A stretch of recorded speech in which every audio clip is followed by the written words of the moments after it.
Bapak Ibu, saudaraku yang saya kasihi dalam Tuhan kita Yesus Kristus, khotbah yang sampaikan awal yang tadi itu menjadi pegangan kita untuk lakukan supaya bagaimana kota yang diruntuhkan oleh Jenderal Titus di Yerusalem itu dibangun kembali hanya 52 hari. Bagaimana Papua ini bisa membangun kembali dengan sesuai kebenaran firman Tuhan. Saya punya sambutan ini saya sudah tulis karena saya mau bicara di sini, jadi saya baca. Karena ini saya baca bukan untuk Bapak berdua, tapi saya baca untuk semua orang yang ada di tanah Papua ini, mau jadi DPRK, mau jadi Bupati, mau jadi Gubernur, yang Papua dan Papua Barat jadi 4 provinsi kabupaten. Apa yang saya baca di sini, dengar. Fornumbai 19 Februari 2023. Jangan sekali-kali percaya penuh kepada orang politik. Jangan pernah percaya politikus itu sebagai pemimpin. Jangan percaya itu, karena sistem bangsa ini adalah hanya melahirkan politikus, dan melahirkan politikus, tapi mereka tidak melahirkan pemimpin. Maka kami semua orang asli Papua bisa memiliki politikus yang tidak paham kepemimpinan, mengakibatkan perang suku di mana-mana, perang saudara di mana-mana. Itulah pemimpin politik selama ini. Politikus hanya pusatkan hati ke pemilu yang akan datang. Makanya mereka tidak bisa jadi pemimpin untuk umat yang sedang menderita. Berbeda dengan pemimpin. Kalau seorang pemimpin pusatkan pikiran pada generasi muda dan anak-anak cucu. Coba bandingkan kedua pikiran itu tersebut. Sewaktu politikus datang ke rumahmu, pastinya mau mendapatkan dukungan suara.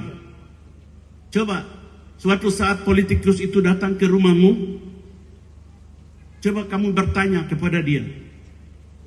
Pertanyaannya adalah, apa visi dan pandangan kamu untuk anakku? Apa visi dan pandangan kamu untuk komunitas kita? Dan apa visi dan pandangan kamu untuk agamamu? Aku akan ikut duduk mendengar selama 20 menit. Saat kita bertanya begitu, seorang politikus, dia tinggalkan rumah dan dia akan pergi. Dia hanya pertahankan kedudukannya, pertahankan nama besarnya, pertahankan pengaruhnya untuk memenangkan pemilu berikutnya.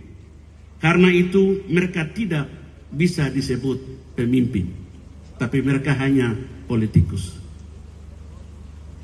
Sewaktu kalian akan membicarakan dengan politikus, saat berjumpa dengan mereka akan berikan jawaban, yaitu program-program, bukan bagikan visi dan pandangan untuk anak cucu.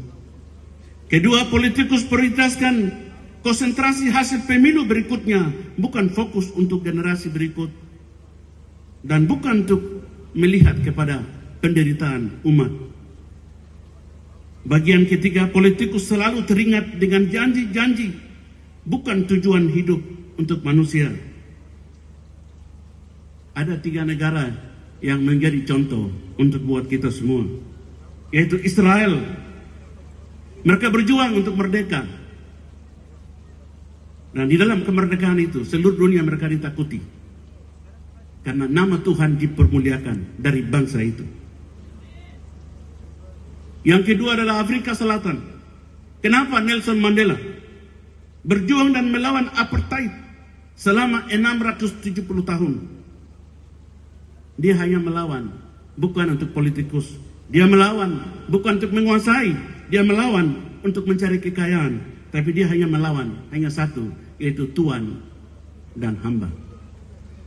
Mengapa Amerika mereka berjuang untuk berdiri sendiri? Karena Amerika merdeka untuk menjaga bangsa Israel. Ada pertanyaan yang besar untuk buat saya hari ini. Indonesia merdeka sudah 75 tahun, untuk apa? Apakah Indonesia merdeka untuk bunuh-bunuh orang Papua? Apakah Anda orang Papua yang menjadi Politikus Papua untuk mau jadi DPR, mau jadi bupati, mau jadi gubernur. Tujuannya untuk apa? Mengapa orang Papua hari ini mereka tidak menikmati kebahagiaan? Karena itu pesan saya terakhir kepada pemimpin, mari keluar dari politikus dan biarlah jadi pemimpin. Yang bisa melahirkan pemimpin hanya ada di dalam gereja Tuhan di tanah Papua. Karena itu hari ini alamat yang pas Bapak berdoa ada di sini untuk melahirkan pemimpin-pemimpin ke depan, bukan untuk politikus-politikus ke depan. Tuhan Yesus memberkati. Selamat sore.